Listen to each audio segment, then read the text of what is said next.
Hello friends, हम लोग कर रहे हैं सीटेट जनवरी 2024 का जो प्रीवियस ईयर पेपर आया हुआ था, मतलब इसी साल जनवरी में। तो इसको हम लोग कर रहे हैं सॉल्व। और ये है सीटेट जनवरी का पेपर और ये है कोड आई। ठीक है, तो इसके पहले वीडियो में मैंने आपको जो CDP है, तो चाइल्ड डेवलपमेंट एंड पेडागोजी, तो इसके 30 क्वेश्चन करवा लिए हैं। और अगर आपने वो वीडियो नहीं देखा तो आप जा कर के देख सकते हैं। ठीक है, इसका लिंक भी आपको वीडियो के डिस्क्रिप्शन में मिल जाएगा और प्लेलिस्ट सीटेट नाम से पड़ी हुई है, उस पर जा कर के आप देख सकते हैं। ठीक है, तो अब हम लोग करेंगे मैथमेटिक्स और देखेंगे कि जो मैथमेटिक्स है उसमें सीटेट में कितने आसान और बहुत ही हल्के प्रश्न आते हैं, हल्के क्वेश्चन आते हैं, जिनको आप कहते हैं ना चुटकियों में कर देंगे। और बाएं हाथ का खेल है, लेकिन थोड़ा सा प्रैक्टिस करने की ज़रूरत है। तो यहाँ पर 4-5 प्रश्न ऐसे भी हैं जिनमें थोड़ा सा जो पेडागोजी के क्वेश्चन है वो आपको हो सकता है परेशान करें। तो शुरू करते हैं हम लोग। क्वेश्चन 31 है, निम्नलिखित में से कौन सी प्राथमिक स्तर पर गणितीय भाषा की विशेषताएं होना चाहिए। आप इंग्लिश में रीड करते जाएंगे और मैं हिंदी को लेकर के चल रहा हूँ। ठीक, तो जो प्राथमिक स्तर पर गणित की भाषाएं हैं उसकी क्या विशेषता होना चाहिए, तो इसका आंसर है A और C। यह सटीक होना चाहिए और बच्चे की दैनिक जीवन में उपयोग की जाने वाली भाषा के माध्यम से इसे प्रबलित किया जाना चाहिए। ठीक है, रिइंफोर्स्ड करना चाहिए इसको। आपका 32 क्वेश्चन है, एक बच्चे ने इसको ऐसे सॉल्व किया, निम्नलिखित में से क्या दोहराना इस भ्रांति को सुधारने के लिए सबसे उपयुक्त होगा। मतलब बच्चा किस चीज की प्रैक्टिस करे, रिपीटिशन करे, गुणा का सवाल है, इसको सही कर पाए। ठीक है, तो कॉन्सेप्ट ऑफ रिग्रुपिंग, पुनर्समूहीकरण की अवधारणा। ठीक है, पुनर्समूहीकरण की जो अवधारणा है इसको बच्चे को प्रैक्टिस करने की आवश्यकता है। क्वेश्चन 33 है आपका, एक संख्या में 8 जोड़ दिया जाए तो दुगनी हो जाती है, वह संख्या क्या होगी। तो संख्या 8 ही होगी, क्योंकि 8 में ही 8 जोड़ेंगे तो वो दुगना होगा। और अगर 12 में 8 जोड़ेंगे तो यहाँ पर 20 हो जाएगा, 16 में जोड़ेंगे तो यहाँ पर 24 हो जाएगा, जो कि दुगना नहीं होगा। ठीक है, 8 का 16 हो जाएगा अगर इस पे 8 प्लस कर देंगे हम। 1 millimetre is the same as, तो 1 मिलीमीटर 0.1 सेंटीमीटर के इक्वल है। ठीक है, और यहाँ पर 1/10 कर देंगे तो 0.1 सेंटीमीटर आ जाएगा। सदैव समबाहुभुज होता है, is always a regular polygon, और ये स्क्वायर होता है रेगुलर पॉलीगन। ठीक है, रेगुलर पॉलीगन अभी एक दिन मैं NCERT देख रहा था, तो NCERT क्लास 7th में मिला मुझे कि जो स्क्वायर है वो रेगुलर पॉलीगन होता है। The sum of all angles of triangle is, so 180 degree होगा, और मतलब 180 डिग्री तीनों एंगल का सम जो ट्रायंगल के हैं। ये बहुत ही हल्के हल्के क्वेश्चन है।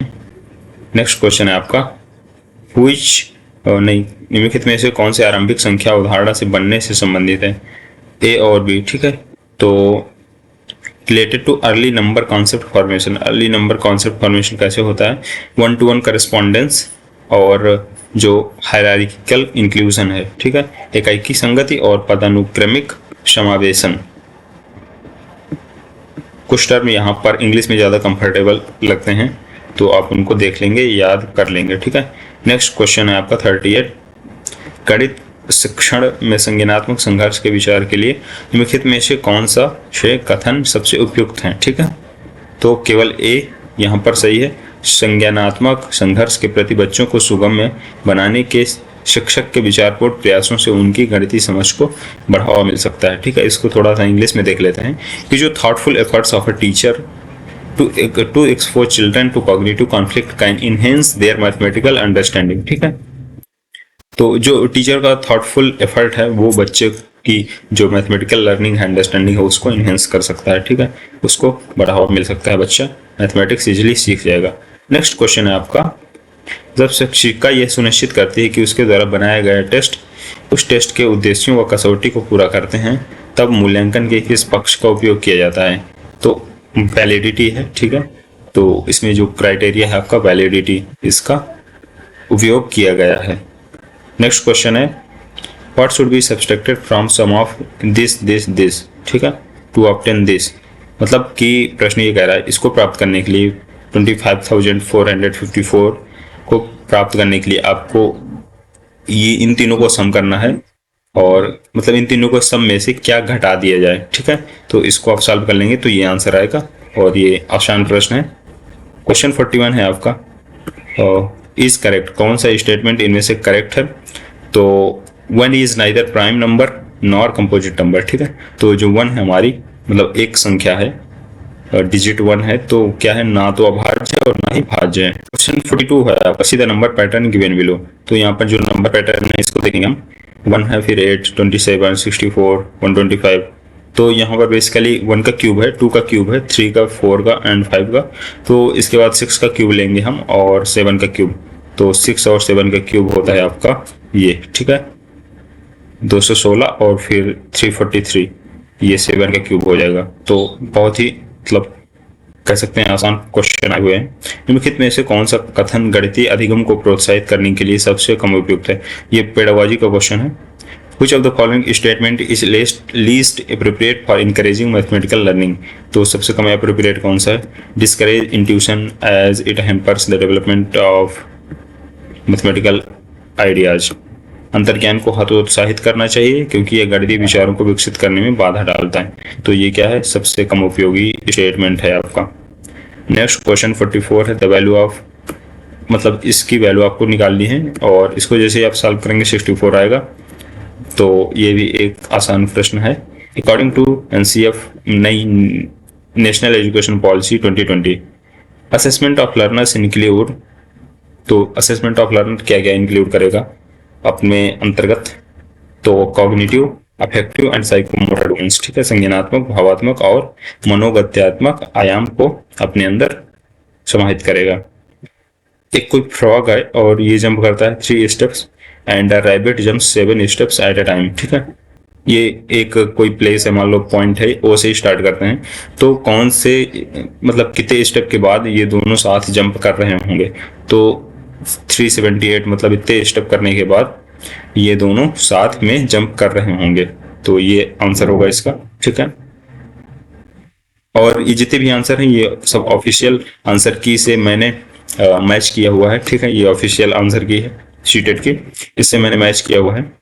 तो इसके बाद ही मैंने वहां पर टिक किया हुआ है, ठीक है। तो आप यहाँ पर जितने भी आंसर है बिल्कुल सही है 100%, जो कि सीटेट ने अपलोड किया हुआ है अपनी वेबसाइट में। द नंबर ऑफ डिग्रीज इन, ये 2 सही 2/3 है। तो राइट एंगल इज, तो राइट एंगल मतलब तब नंबर ऑफ डिग्रीज कितनी हो जाएगी राइट एंगल में? 240, ठीक है, 240 हो जाएगी। इसको आप कर लेंगे। Which one of the following cost least, तो सबसे कम मूल्य किसका है, ये क्वेश्चन पूछ रहा है। किसकी लागत सबसे कम है? तो इसकी लागत क्या सबसे कम है, मतलब इनका पैसा आप कैलकुलेट कर लेंगे कि किस चीज को खरीदने में या मतलब बनाने में इतना पैसा लग रहा है, इतना रुपए लग रहा है, तो सबसे कम रुपए इसमें लगेगा, ठीक है, और सब में ज्यादा रुपए लगेगा। National education policy 2020 talks about knowledge of India, ठीक है। जो राष्ट्रीय शिक्षा नीति है 2020, ये भारत के ज्ञान के बारे में बात करती है और निम्नलिखित में से क्या इसमें सम्मिलित नहीं है? तो क्या सम्मिलित नहीं है? विद्यार्थियों के ज्ञान में वृद्धि के आकलन के लिए औपचारिक परीक्षाएं करवाना, ठीक है। और क्या क्या सम्मिलित हैं? ये तीनों चीजें ऊपर की सम्मिलित हैं, इनको आप रीड कर लीजिए। क्वेश्चन 50 है, निम्नलिखित में से कौन सा मॉडल शुरुआती कक्षा के शिक्षार्थियों में इकाई, दहाई और सैकड़े के संबंध के बारे में अवधारणात्मक समझ विकसित करने के लिए सबसे कम उपयुक्त है? तो स्थानीय मान चार्ट, ठीक है। स्थानीय मान चार्ट जो मतलब बच्चों की प्राइमरी लेवल की क्लासेस हैं उनके लिए क्या है, सबसे कम उपयुक्त है। बाकी ये डीन्स ब्लॉक्स उपयुक्त हैं, एबेकस भी उपयुक्त है, ठीक है। और क्वेश्चन 51 है आपका। क्वेश्चन जो 51 है, ब्रज के पास अपनी पसंद की जमीन घेरने के लिए 100 मीटर का तार था, ठीक है। उसके पास एक केबल थी मान लो, और वह सबसे बड़ा जमीन का टुकड़ा लेना चाहता था। निम्नलिखित में से उसे किस माप का टुकड़ा लेना चाहिए ताकि उसकी जमीन का जो क्षेत्रफल है अधिकतम हो, ठीक है। तो जमीन का क्षेत्रफल अधिकतम तभी होगा जब जो ये डायमेंशंस है इनका जो मतलब आउटपुट है या बोलें कि वैल्यू है वो मैक्सिमम हो, ठीक है। तो 25 × 25 ये होगा 625 और यही हाईएस्ट आ रही है, ठीक है। तो यही आंसर हो जाएगा। इसके बाद नेक्स्ट प्रश्न है आपका, गणित के शिक्षण में विभिन्न प्रकार के तरीकों के लिए निम्नलिखित में से कौन सा सत्य नहीं है, मतलब कौन सा नॉट करेक्ट स्टेटमेंट है या इनकरेक्ट स्टेटमेंट है, ठीक है। तो ये बच्चे के अधिगम में बाधा डालता है क्योंकि ये भ्रम की अगुवाई करता है। ये स्टेटमेंट क्या है, गलत है, ठीक है। और इसके अलावा जितने भी स्टेटमेंट है वो सही हैं। क्वेश्चन 53 है आपका, which of the following statement is most appropriate. तो सबसे सही उपयुक्त स्टेटमेंट कौन सा है? पहला है गणित की लैब जरूरी है क्योंकि यह क्रियाशील गतिविधियों का अवसर प्रदान करती है, ठीक है। और चार्ट्स गणित की कक्षा में एक प्रभावी शिक्षण अधिगम सामग्री है, ये भी सही है। गणित नहीं, विद्यार्थी गणित की कक्षा में पहेलियों में आनंद नहीं लेते, तो ये उपयुक्त नहीं है। सबसे उपयुक्त पहला वाला, ठीक है, कि गणित की लैब जरूरी है। एक मैथमेटिक्स लैब होना चाहिए, जैसे साइंस लैब होती है, ठीक है, फिजिक्स केमिस्ट्री बायो लैब होती है। वैसे ही क्वेश्चन आपका 54 है, how many packets of 1/12 1/12 kg salt can be made from this much of amount, ठीक है। तो कितने पैकेट बनाए जा सकते हैं? सो इसको जैसे आप कैलकुलेट करेंगे तो 90 पैकेट आएंगे। और ये आसान प्रश्न है लेकिन थोड़ा सा कह सकते हैं।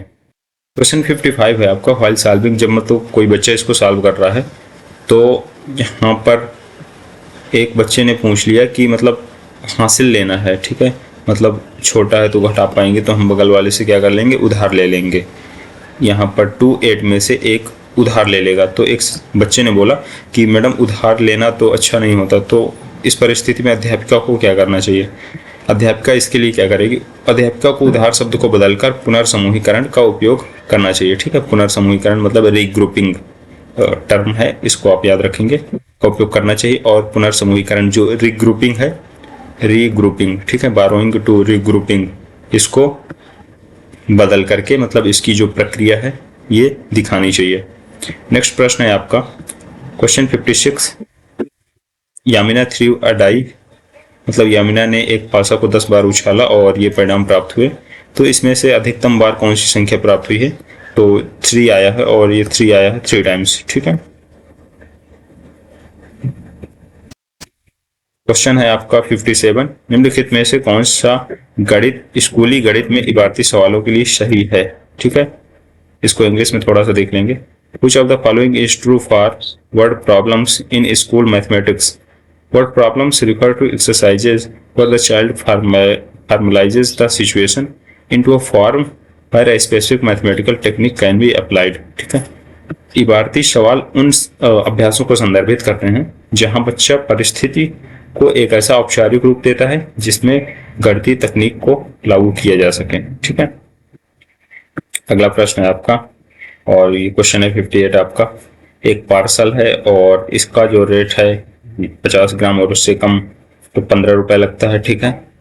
और फिर प्रत्येक जो मतलब 50 ग्राम एक्स्ट्रा भार है उसका वेट है 7 रुपए देने पड़ते हैं, तो इसके लिए कितना देना पड़ेगा? तो 57 रुपीज टोटल, ठीक है। इसको आप कैलकुलेट कर लेंगे।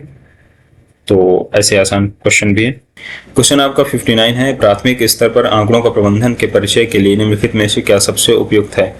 तो कक्षा में विद्यार्थियों की लंबाई, उनका पसंदीदा खाना, रंग, कार्टून इत्यादि पर आंकड़े इकट्ठे करना और आंकड़ों पर आधारित प्रश्न पूछना, ठीक है। तो आंकड़ों का प्रबंधन है तो छोटे बच्चों के लिए प्राइमरी लेवल पर हम क्या कर सकते हैं कि बच्चे विद्यार्थियों की और जो उनके फ्रेंड्स हैं उनके बारे में जानकारी इकट्ठा करें कि उनकी लंबाई क्या है, कौन सा खाना खाते हैं, कार्टून कौन सा देखते हैं, इस तरह के प्रश्न पूछना और इनका कलेक्शन करना बेहतर रहेगा, ठीक है। क्वेश्चन 60 है आपका और ये मैथ्स का लास्ट क्वेश्चन है। According to National Curriculum Framework 2005, which of the following processes are least relevant in primary mathematics class? तो मेमोराइजिंग फार्मूला ये क्या है? लीस्ट रिलेवेंट है, सबसे कम रूप से प्रासंगिक है, सबसे कम उपयोगी चीज है कि कोई बच्चा है और उसको हम फार्मूला करवा रहे हैं, याद करवा रहे हैं, बल्कि विजुअलाइजेशन एक बढ़िया चीज है, दृश्यीकरण, यूज ऑफ पैटर्न्स भी बढ़िया चीज है, संबंध स्थापित करना और निरूपण भी यह एक बढ़िया चीज है, ठीक है। तो ये रहे आपके 30 क्वेश्चन, मतलब 30 प्रश्न, और इसके बाद पार्ट 3 इन्वायरमेंटल स्टडीज, तो ये आपको नेक्स्ट वीडियो में देखने को मिलेगा। तो ये रहे फ्रेंड्स जो सीटेट जनवरी 2024 में मैथमेटिक्स में आए हुए प्रश्न है, और ये 30 प्रश्न की मैंने आपको प्रैक्टिस करवाई, अभ्यास करवाया, और इनके जो आंसर है मैंने ऑफिशियल आंसर की से डाउनलोड किया हुआ है, चेक किया हुआ है, ठीक है। तो आप इन क्वेश्चंस को प्रैक्टिस कर लीजिए, देख लीजिए कि कैसे आसान प्रश्न आते हैं। ठीक है, ये बहुत ही आसान प्रश्न है। कुछ पेडागोजी के क्वेश्चन आपको प्रॉब्लम कर सकते हैं, तो आप उनको प्रैक्टिस करेंगे। ऐसे ही मैं प्रैक्टिस सेट लाता रहूंगा, प्रीवियस ईयर के क्वेश्चन को हल करवाता रहूंगा। आई होप ये वीडियो आपको काफी इन्फॉर्मेटिव लगा होगा। वीडियो इन्फॉर्मेटिव लगा हो तो वीडियो को लाइक कीजिए और चैनल को सब्सक्राइब कर लीजिए, ताकि आपको जो नए नए वीडियोज हैं वो भी टाइम टू टाइम मिलते रहें। सो आज की वीडियो में बस इतना ही। Till then keep learning and